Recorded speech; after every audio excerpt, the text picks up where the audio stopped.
about 5 minutes. We'll let people roll into the people who tend to roll in on these.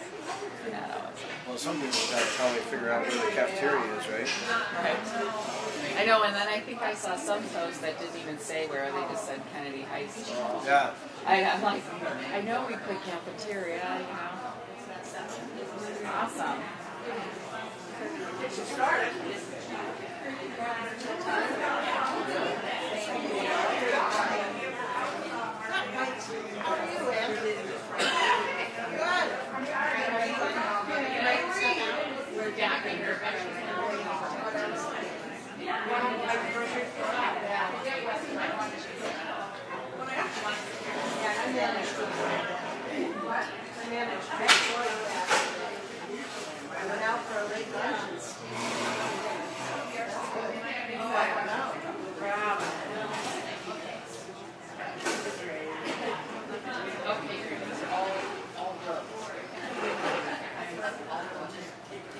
Oh, I've got the streets ones. I was going to ask the streets.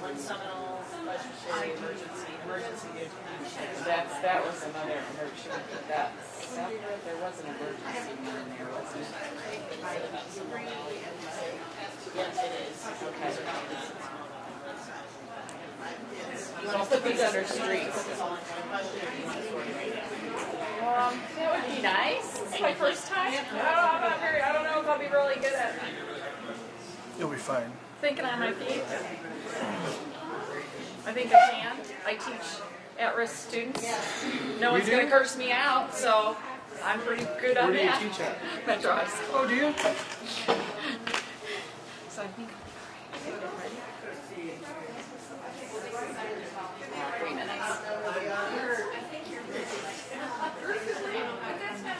Yeah.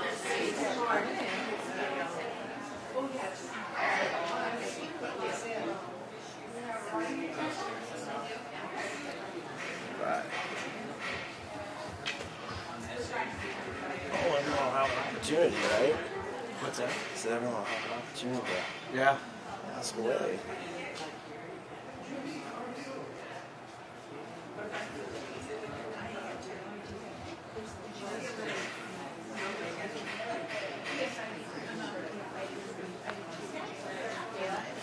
Yes.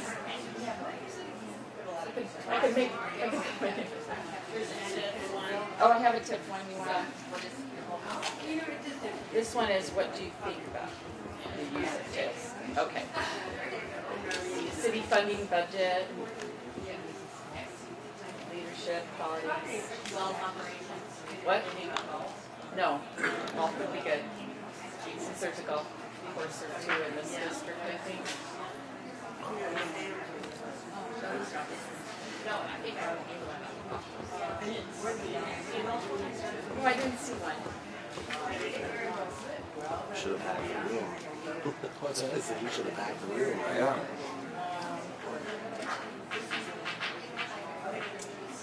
I don't have a golf one right now.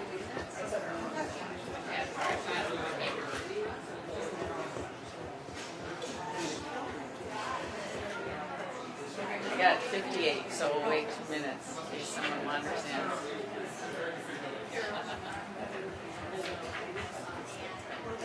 I was here last night for 3 hours. Football banquet. Oh, were ya? I know it's we're involved. Our twins go to Johnson. They got into the skiing. Yeah. Our oldest is at Matt's. It's like, you know, you get involved in one little thing and then bam, you know, next thing you know, you're at 5 or 6 fundraisers that year. Well, a lot of people snoop you into, hey, just come be on this committee. Yeah. And then there's subcommittees. You're like, wait a second. Yeah. I didn't sign up for a subcommittee. It's only a couple nights a month. Right. And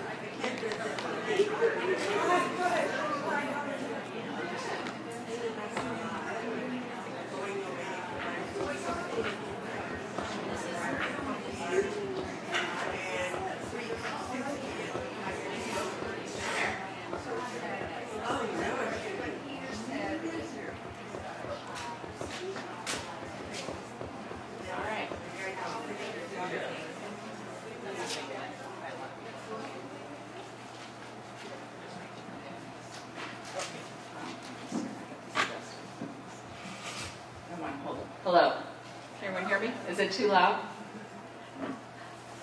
Good evening. I'm Gail Rieger. I'm going to hold it. I'm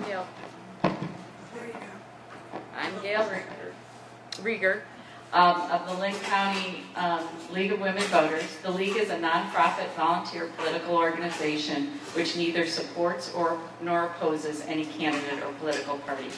The League encourages citizen participation in government and is open to any citizen 16 years or older.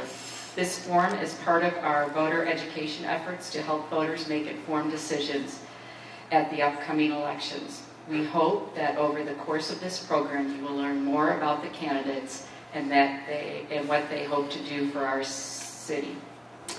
Forum instructions. Welcome to this candidates forum. Marty Hager and Ryan Russell, who are running for the office of City Council District 1. I will explain some of the procedures for the forum in which the candidates received ahead of time. So I'm going to give you the instruction. Each candidate will have 2 minutes for their opening and 2 minutes for their closing statement. They will have 2 one-minute rebuttals and 1 minute to answer each question. The opening and closing statements will be done in the following order. We're going to do it alphabetically, and Marty's going to go first for the opening, and then Ryan will go first for the closing, and Ryan will answer the first question. So that's how we figured that out. Right now, I'd like to let you know that Pro Video is live streaming the event at Pro Video Productions Facebook page. Our league will also tweet the information and have a link on our Facebook page as well. Please turn off your cell phones now. If at any time during the forum you cannot hear the moderator or the candidates, please let us know. We request you treat all candidates fairly. Please remain quiet throughout the forum. It goes in and out. No clapping, cheering, calling out, with exception that at the closing statements you may clap for both candidates if you wish. You are encouraged to submit questions for the candidates on the yellow pieces of paper provided. You must address all candidates, and you must apply the issues or the qualifications for their particular office. Raise your hand if you would like another piece of paper or have your question collected.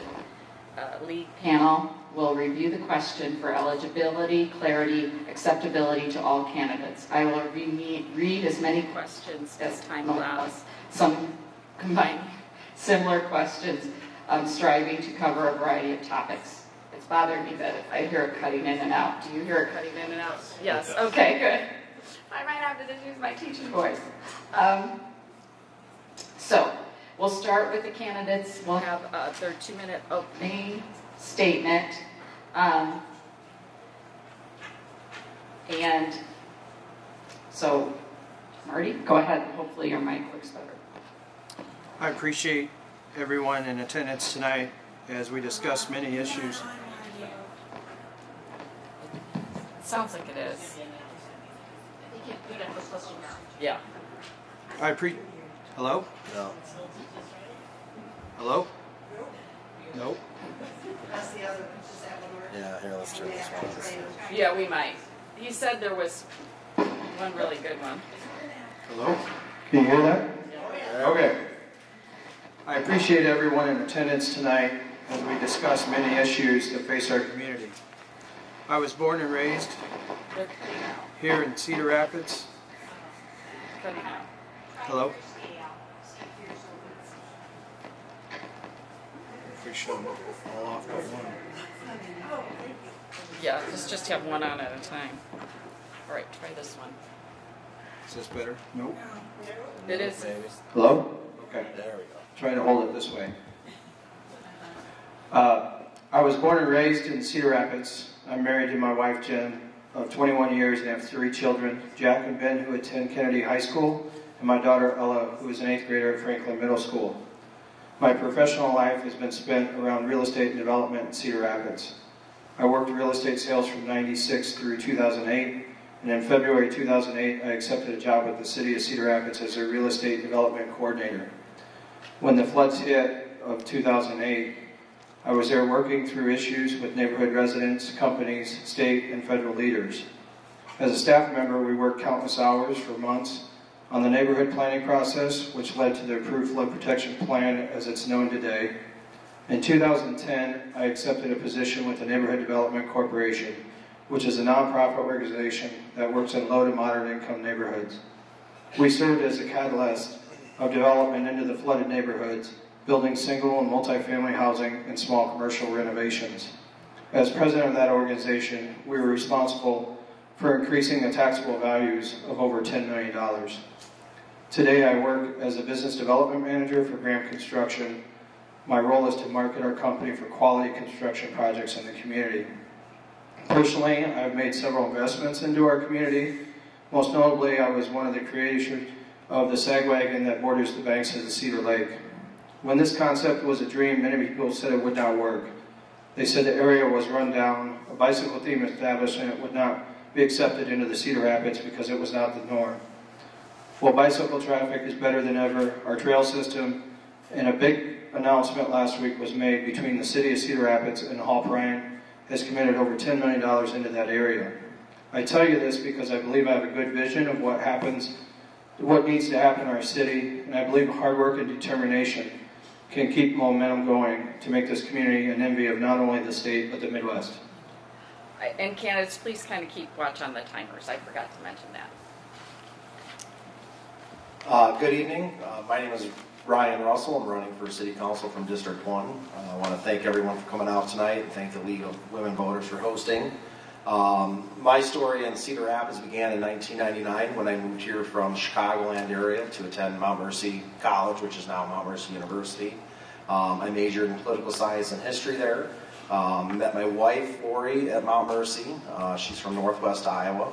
And after we graduated, we had the tough decision to make of where we wanted to live. We both fell in love with Cedar Rapids and decided to make this home. We started our family here.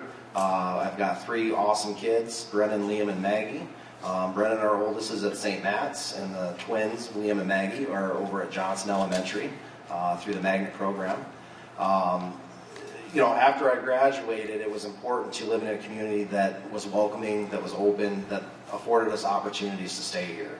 After the flood of 2008, I sat on the Rebuild Iowa Commission to help reinvest in Cedar Rapids, reinvest at the state level as well.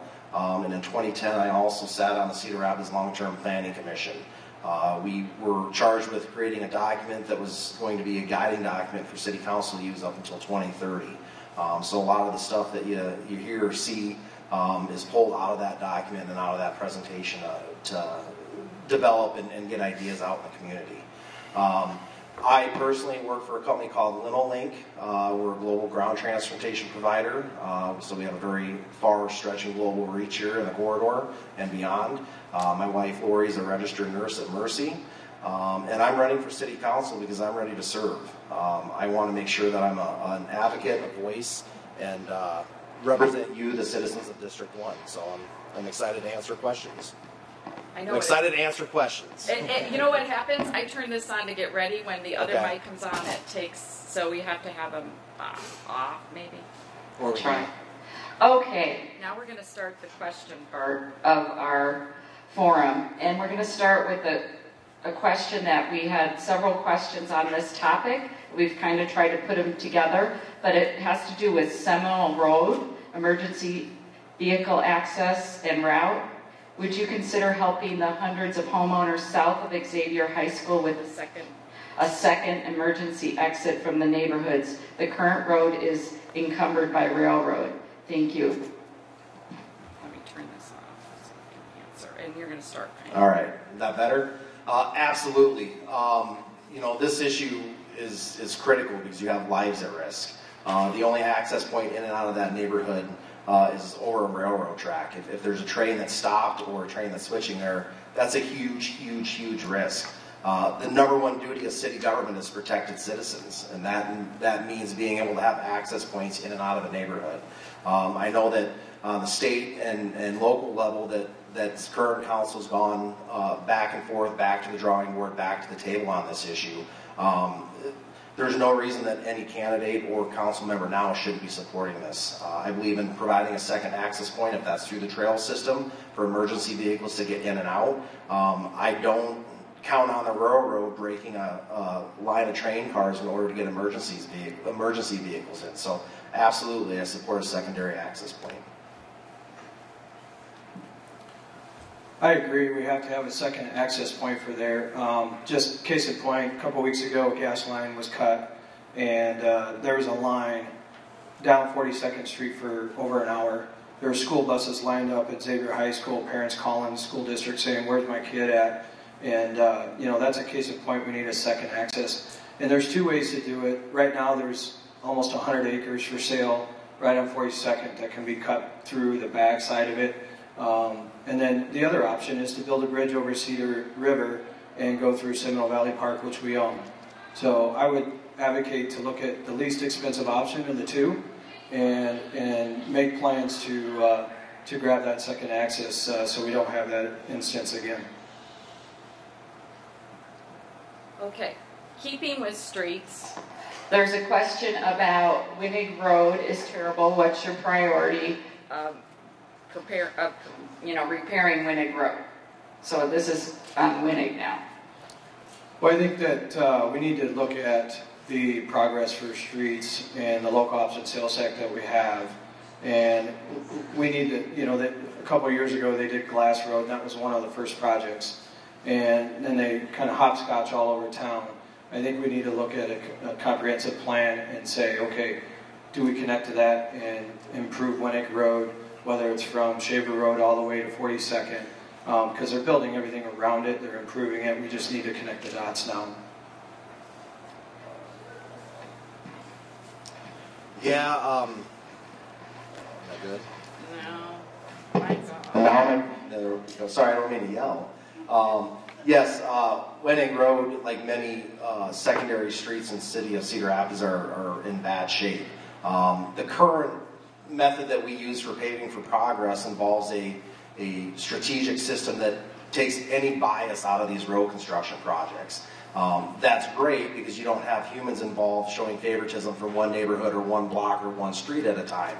But my plan is to introduce a side street prioritization list. We focus on a lot of major roads in Cedar Rapids.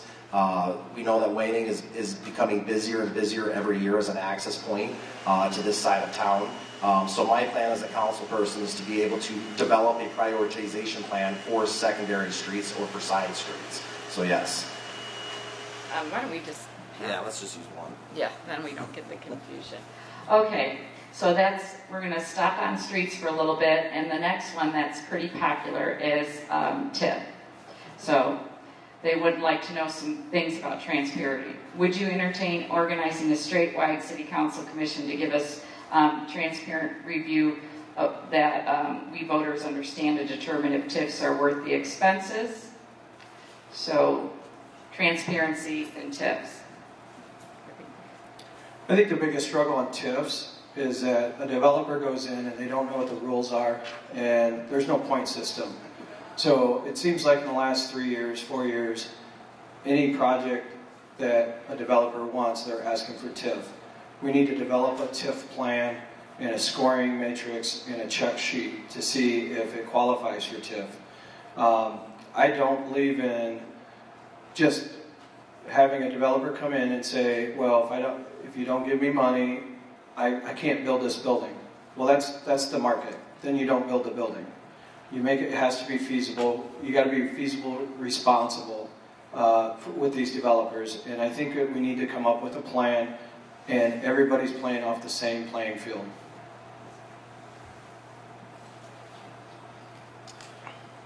TIF is one of the few tools or resources that we locally have in order to continue to grow and reinvest in business. We know that Cedar Rapids runs a healthy TIF program. We don't over-incentivize for businesses coming into town, but we also know that the transparency is not there. It's a very complex idea that's wrapped in red tape that common voters or residents or neighbors don't fully understand. Absolutely, if your tax money is going to incentivize a project or going to incentivize a new business coming into town, everyone needs to be able to understand the process, understand where the money's coming from, and understand how that money's being spent. I believe in public oversight. I believe in citizens having the right to have some of this decision-making process invested in them. You deserve the right to know where your money's being spent and how it's being spent.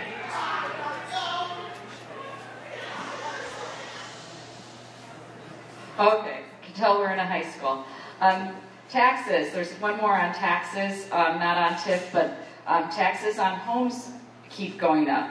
Violations too, amount of city dollars for funding, this kind of goes back to TIF. Enticing new businesses is huge. How can you balance them both? So this is about taxes on property, homeowners, and how do you balance? Well, I think because of what's happened the last 4 years, we're kind of seeing what's happening, and we're funding a lot of large commercial projects, and we have to backfill the money somehow, and so the residents are taking the blunt of it.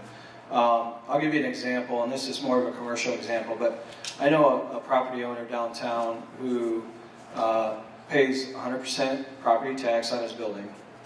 There was recently a large building built downtown, and that developer is not going to pay taxes for 20 years.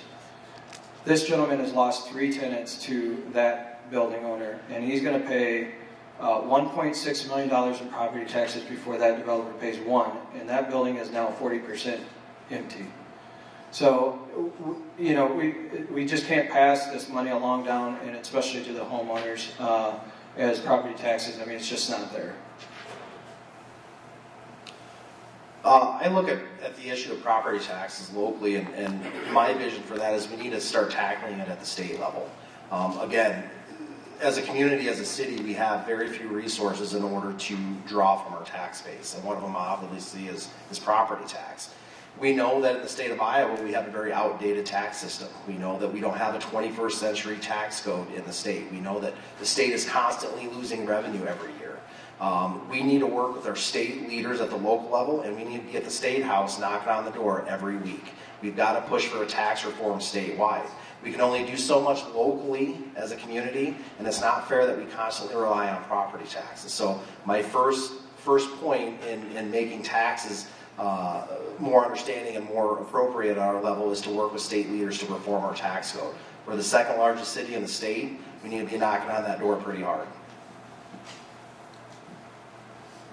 Okay, it's kind of sticking on the city financing budget money issue. We'll go to we had a couple kind of towards city funding, but the golf course. Do you believe it's appropriate for the city to pay thousands of dollars to make up for the golf shortfall?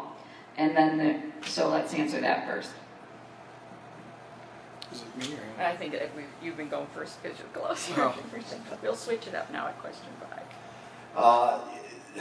It's a tough question because I enjoy the game of golf. I think many communities, and when we look around the state, we're very fortunate in Cedar Rapids to have the amount of public courses that we do.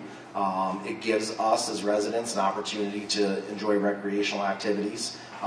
In the same sense, we need to make sure that the bottom dollar is there, that we're protecting citizens' investment and protecting the tax base.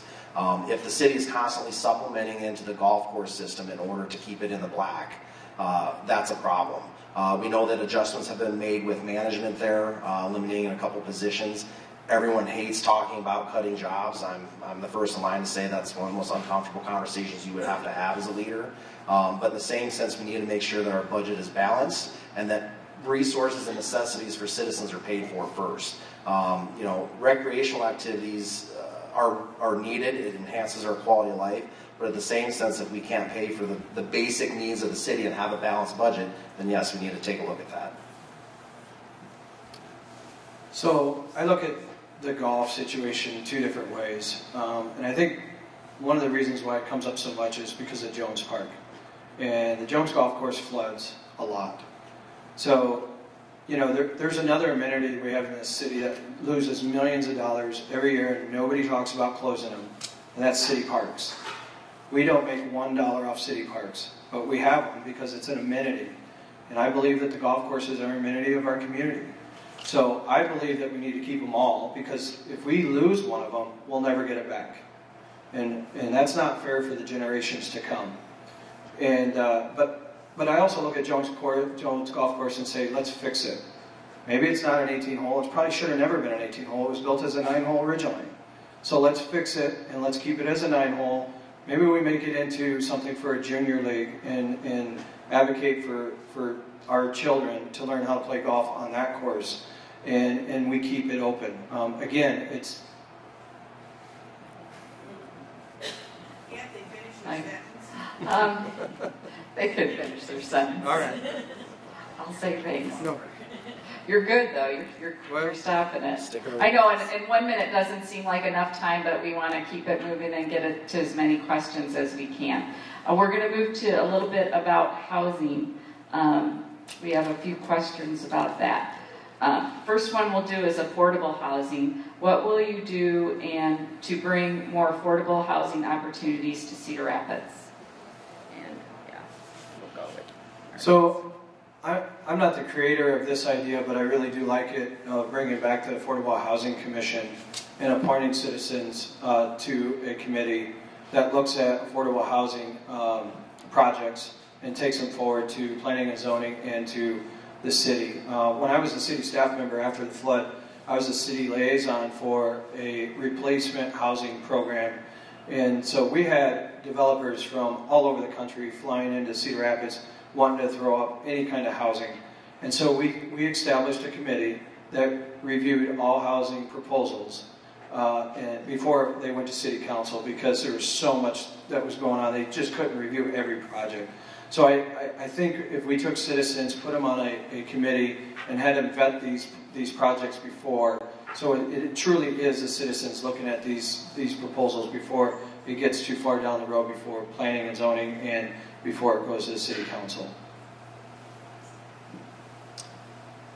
Yes, I support affordable housing. We have a shortage of it in Cedar Rapids, especially after the flood of 2008.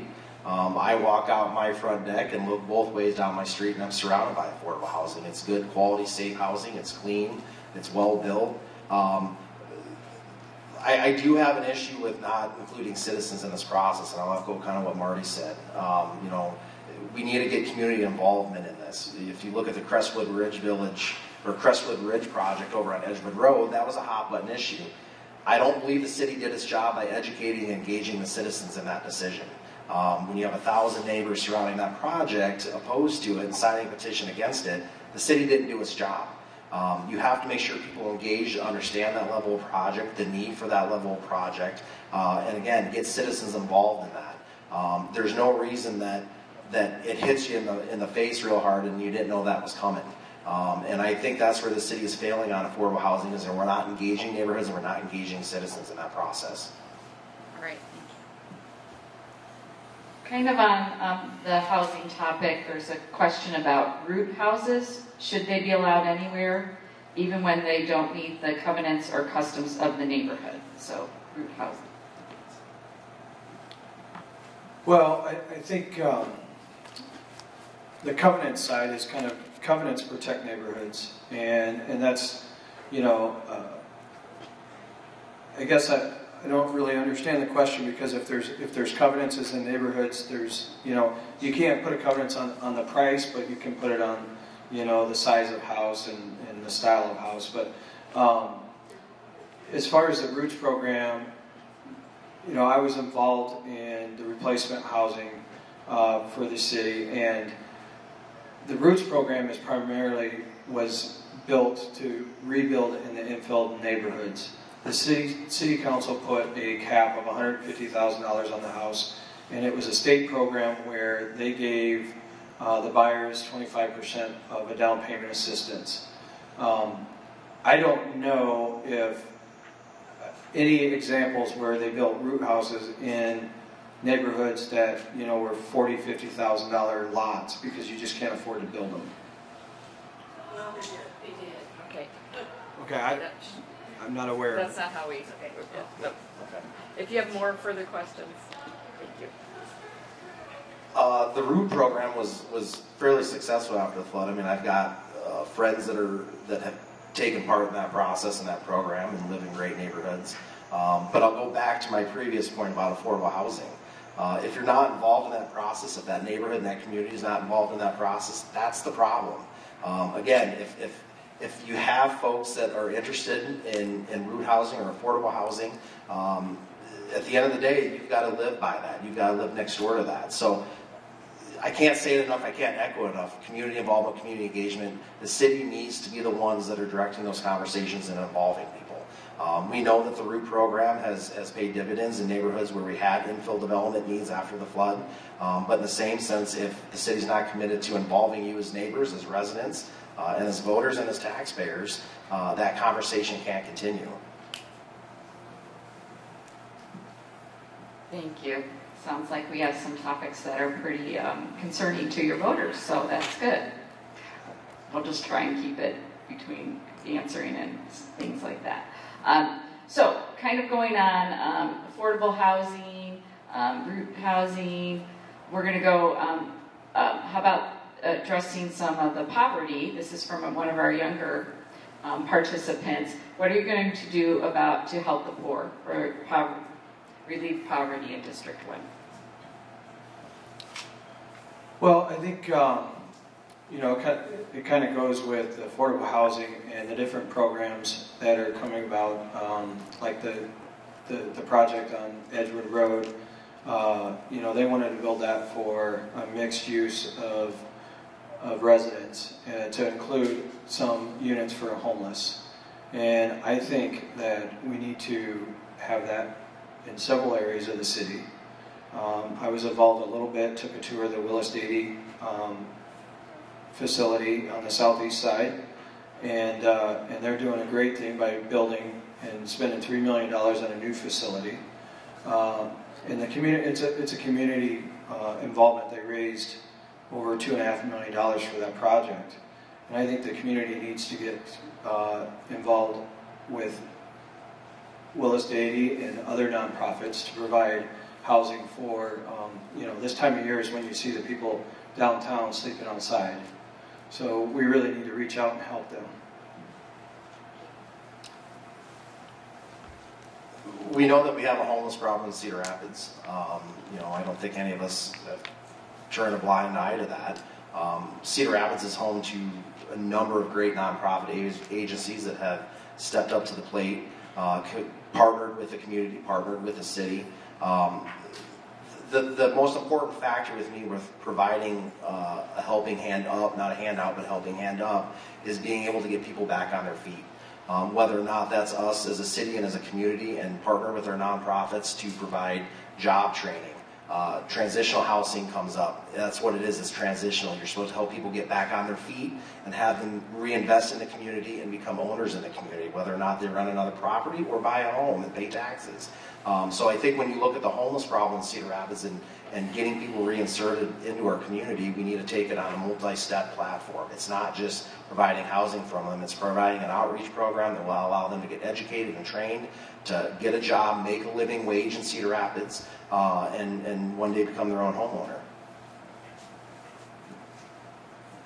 Okay, kind of on that same vein, this is about attracting younger workers. In order to attract new businesses, new technologies, we need to retain and attract young adults. What would you suggest as a city councilman to retain and attract younger workers? Yep. Well, I think I'm in this wheelhouse. I graduated from college and had job opportunities on the East Coast and back home in Chicago, and I didn't participate in the brain drain. We hear that pop up every once in a while here in Iowa. Look, Cedar Rapids took a chance on me, and I fell in love with the city and made this home. There's not a one-size-fits-all answer to this. We know that we need affordable housing in order to attract a nice young crowd into Cedar Rapids, that they can afford somewhere to live. We know that we have to be the front runner or the champion of the industry in Cedar Rapids as city leadership. We need to help drive our economy to help attract folks to Cedar Rapids, whether that's the tech industry or working our butts off to make sure Rockwell Collins stays here at home. Again, we need to be able to market ourselves to the younger generation as a young, thriving community that's inclusive, that includes everybody. So, you know, you have me as a younger candidate that I believe understand these issues and will work to bring solutions. Can I answer? Oh, I'm sorry. I That's thought we were all ready right. for another No, question. that's I'm fine. hurrying along. One of the things I really want to do is work on retaining our employment here in Cedar Rapids. So much time and effort is spent on going out and recruiting companies to this town. I really want to focus on the companies we have here. They've helped build our community. They help fund our nonprofits. They're solid. I want to work with Rockwell to make sure that they don't lay off half their force. I really think that we're in a momentum phase where we're building good quality affordable housing in the downtown, which young professionals like. We have amenities like several miles of bike lanes that young professionals like. We're seeing a movement right now, and I really want to keep that momentum, and that goes along with amenities of the city like the golf courses, and let's go out and really retain what we have and keep the kids that we have here and the colleges and the high schools in our community. Okay. Glad you guys are keeping track of who's who. Okay, we're going to move on to a topic that's probably been asked at all the forums I've been to about flood control. What's your stand on flood control? Well, it's an absolute. We have to have it in our community. 2008 was a disaster. We almost had the same disaster in 2016. I spent 3 nights away from my family in my office downtown, sandbagging and watching pumps in the basement and making sure that they were hooked up and ready to go. People were displaced out of their homes and out of their businesses. And it has to happen. We have to work with the state. We have to come up with other areas to fund it, other ways to fund it. The federal government has approved some funding for it, but hasn't written a check. So we need to figure out a way as Iowans and City Rapidians to come up with the money to get some flood protection in our community. Is this the question we get 10 minutes on? This is a complex question. This is a complex matter. I 100% support permanent flood protection for both sides of the river. You know, if last September wasn't a reminder of what it's like to go through this again, I don't know what is. I see business development, economic development, and flood protection hand in hand. If you don't have permanent flood protection, you're going to slow investment down in Cedar Rapids. Not only bringing new businesses in, you're also going to slow current investment down with homegrown businesses. The river's a risk. You know, 150 years ago, that river produced power and mills sat along the river and made goods and products for folks. It's a risk right now for businesses. My company had the opportunity to move downtown into one of the newer buildings, and we declined because we're a 24/7 operation. We need access to our office. So I 100% support permanent flood protection. I want to start the conversation now how we're going to fund it locally. I'm not saying we need to foot the entire bill for it, but we're running out of resources at the federal and the state level. We just had 3 major hurricanes nationally. We're at the bottom of the list for federal help. Just in, another flood one. What do you feel about dredging the river? Did it work in the past? What do you know about dredging? Yeah, you're right. The science behind dredging, I think, only works if you have other communities along the Cedar River doing it. The problems that we've experienced in 2008 and 2016 didn't stem from the Cedar just in Cedar Rapids. It started in Charles City. It started where the Cedar started and forms and runs all the way south down through Waterloo, Cedar Falls, and Cedar Rapids. So any dredging efforts needs to be a river-wide project. You know, my wife is from Storm Lake, Iowa. They've been dredging that lake for the last 30 years. And it's an expensive process, and the lake isn't any deeper than it was 30 years ago. So dredging, yes, it's got its benefits, but it has to be a river-wide project that starts all the way up and down. It would not be my first option, and it probably wouldn't be in my top 5 options in order to control the Cedar. But I just don't see many advantages to it right now. We know that flood protection systems are well built and have a better chance of keeping the water out. So this is one of my favorite questions, because in 2008 I sat in rooms with really smart people, way smarter than me, telling me dredging does not help. But if you go 500 yards north or west, or however you want to call Cedar Rapids, above Edgewood Bridge, it's about 2 feet of water. And then as you go a little bit further, it's about 18 inches of water. And you have to really know the channel to navigate a boat around the Cedar River. My idea is to get hooked up with a company to dredge it like they used to do in the 60s or 50s and 60s. And let's take our river back and use it as a recreational tool. I want them to pump the sand out, and then we get with the streets commissioner and we say, how much sand do you need every winter? And that company gives us that sand for free. And I mean, I know they say it doesn't help, but could it hurt? I mean, if it's 2 feet deep now, if you pump 2 feet out of it, then it's 4 foot deep. So I know it's not going to help the flooding so much, but I think it's not going to hurt. Thank you. All right, we're going to move on to, this was the only question on this, Transamerica, if you know anything about what the plans, and will it sit empty?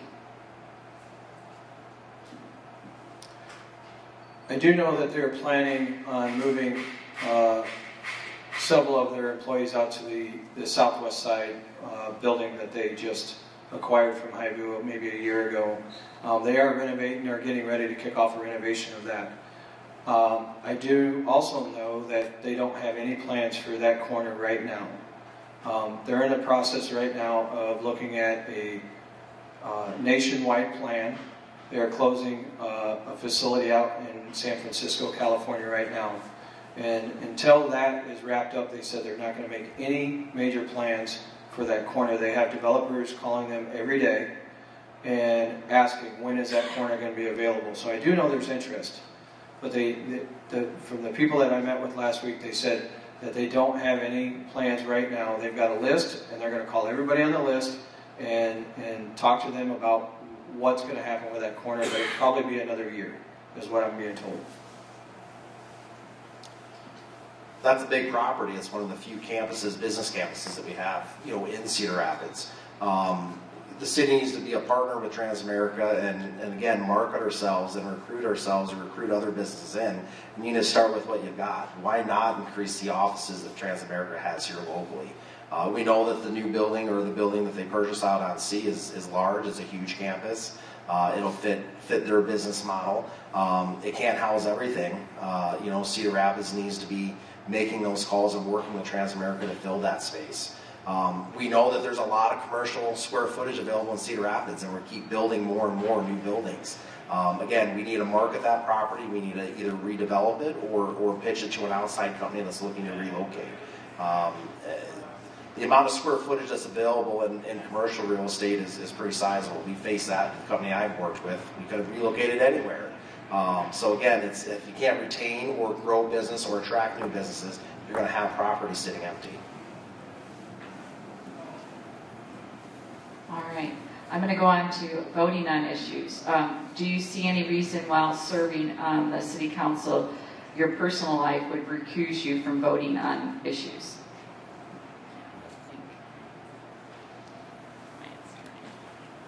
No. I've got my professional career that doesn't do business with the city or county.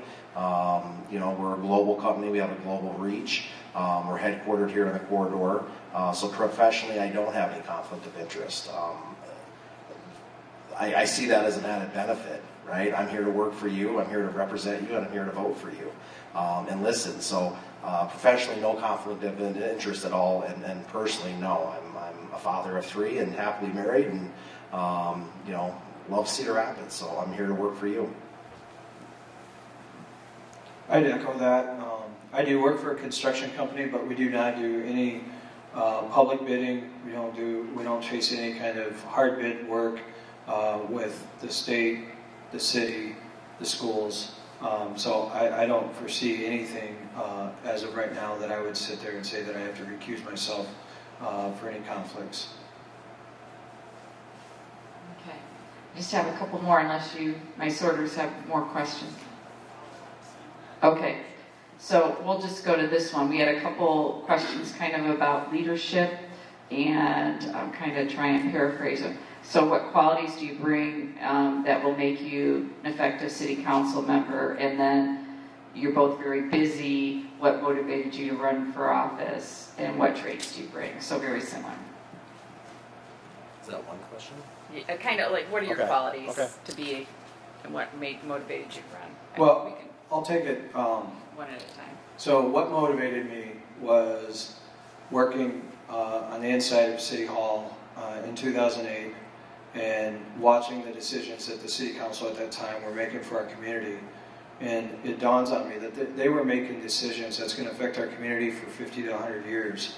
And I think that still happens today. You know, we went through that neighborhood planning process, and they came down after 3 months of work and came up with a flood protection plan. And it's still the same flood protection plan 8, 9 years later. And I want to be a part of seeing that through.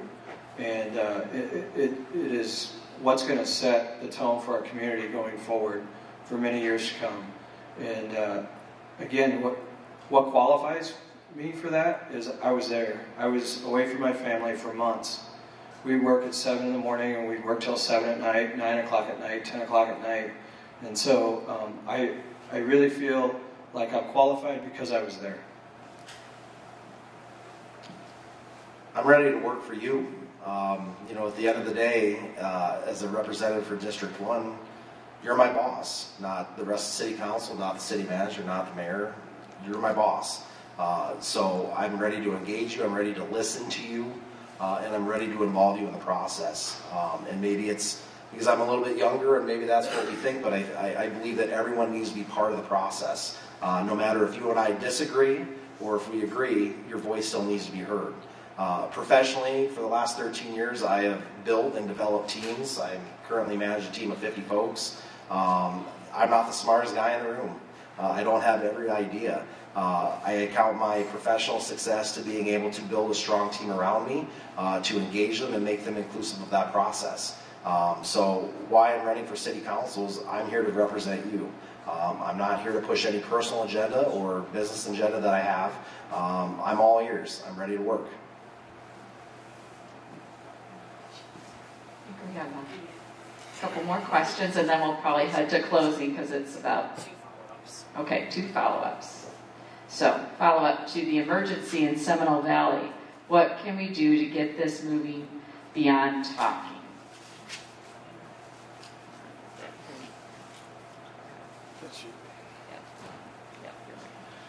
Yeah, government, no matter if it's local or federal or state, there's always a lot of talking before you see any action plan. Typically it's years. I think we need to develop a plan now that involves that neighborhood and that community out near Seminole Valley.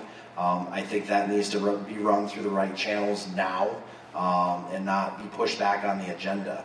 As a council person, you're somewhat responsible for setting the agenda and somewhat responsible for pushing these items to the top of the list. So it's going to take your District 1 rep to do that. And you're going to have to work with the county, you're going to have to work with the city, and you're going to have to work with the state. Those conversations should start now. And again, we have to make this a priority. You have lives at risk. It would be a little bit different if it was a park that you were cut off from and couldn't get in, but you have people's homes and lives are at risk by not putting this at the top of our agenda at the city level. So I'm ready to get the ball rolling now. I can't guarantee you that results will be fast, but it needs to move from talking to residents seeing an action plan in place and us working to fix it. Well, I think it starts with District 1 citizens in the City Council working together and working with city staff and coming up with a plan. You know, I was on the other side. I was at city staff, and it would take months and months and months to get some project going. But part of it is because there was no communication. And the city would come up with a plan behind the back doors, and then they give it to the community, and the community would say, well, wait a second. This isn't what we want. This doesn't work for us. So they go back and draw again. And then the community come back and say, well, you weren't listening. We want something different. And then they finally negotiate a plan that may work for some, may not work for the other. And then all of a sudden you're 2 years later, and you're like, okay, no, we'll put it out to bid. And then it's going to take 6 months before we release the bids. And then guess what? It's November. We can't do it in the wintertime. So now we're going to do it. So now you're 4 years later, and you're just starting to think about a project. So I think the city needs to come to the citizens and say, how do we get you in and out of your neighborhood safely? And let's work this together. Thank you. Another follow-up to the Roots housing. It says, I'm not quite sure, if you live in a neighborhood where root houses were built in a newer neighborhood, so I think they're saying the root houses are being built in newer neighborhoods, how can you see that root houses are built only in neighborhoods needing rebuilding? So if it's a newer neighborhood, I'm thinking they're not sure it needs it's not a rebuilt neighborhood, right? One that needs to be rebuilt, an older neighborhood. Again, the way I look at this is it's a city and state program, and if the house was built per the covenances and it was built per city specs, I don't know how anybody can say you can't live there. I mean, I just don't know what legality you can say because if it's in a program. I think if it's a covenants thing, then I think there's you can go speak to a lawyer about it and have that discussion. But if a lot is bought and a house is built, just because it's in a program doesn't mean that it doesn't qualify to be there. So I know that's probably not the most popular thing to say, but I guess I don't know how else to say it, because the city looks at these roots programs and there's certain guidelines and certain check marks, and as long as they meet all of them, then they can be built.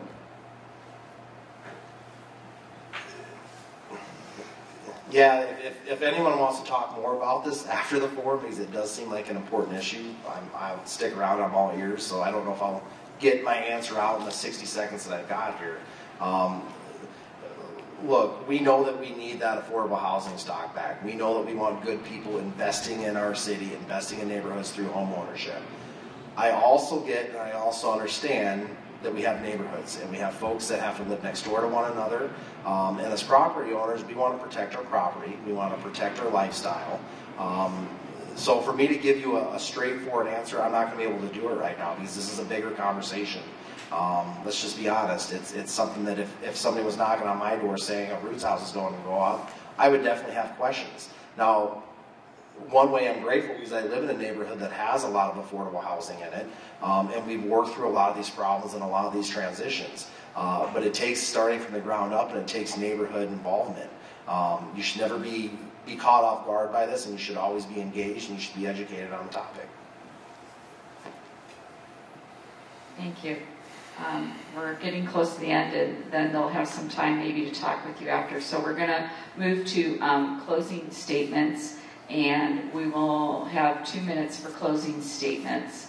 And since I believe Marty started, Ryan, you get to start when you're ready. Again, thank you for everyone coming out tonight. Thank you for the league for hosting. Finally feels like fall's here, so we get to go back outside into the cold. Look, my campaign for city council has been all about meeting with voters, meeting with residents, meeting with citizens. To say it's grassroots would be an understatement. We've done a ton of door knocking. We've been very engaged in activities and community involvement the last 8 months. I'm ready to work for you. And I can't stress the importance, and this isn't some political rhetoric that I'm going to feed you. You're my boss. I represent you, I report to you, and part of my job and part of my duty on city council is to always make sure that you're engaged, you know what's going on, the level of transparency is there, and I'm listening. A lot of times you have elected officials that get elected and say that they can lead, but they want to lead without listening. I'm here to listen. We're not always going to agree on everything, but I believe that I've been able to master the art of compromise.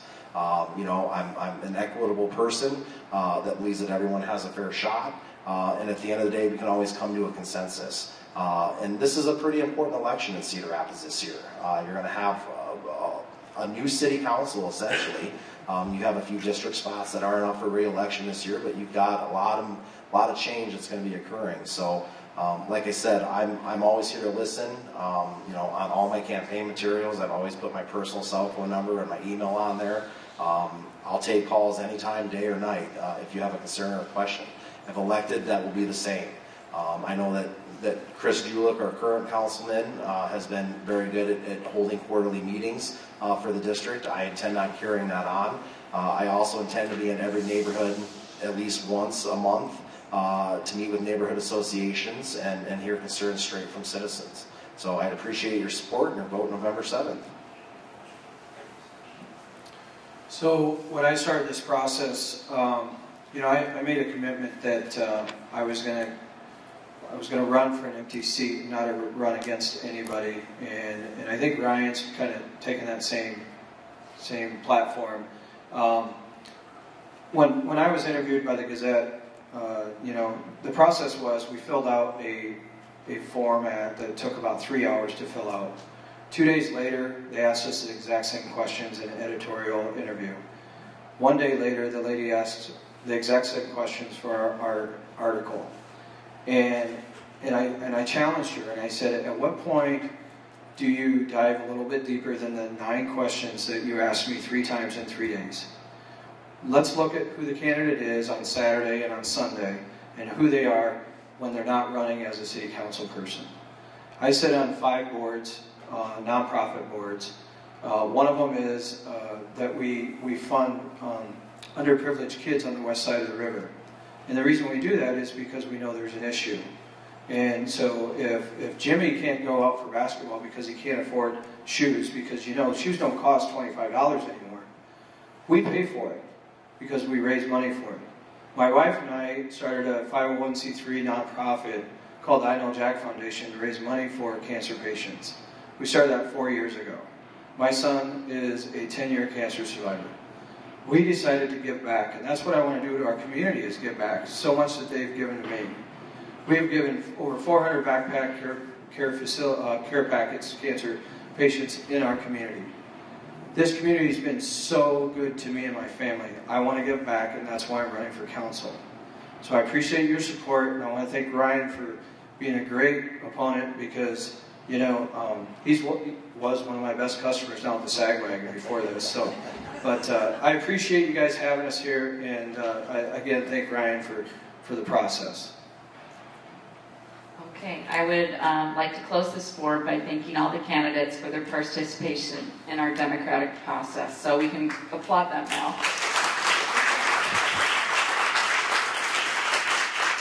I would also like to thank Kennedy High School for providing the facility. Isn't it great that kids are here getting involved in things in the evening, even though it's a little noisy? And if you haven't voted, please vote, and remember to vote, and thank you. Have a good evening. Thank you. You did great. Thanks. You guys would be hard to choose between him and Hiawatha. You got 6 days to move. No, I'm not going to go. I already voted. Oh, all right. Go to the library Tuesday. But thank you. You guys are very Thank you for hosting. Yes.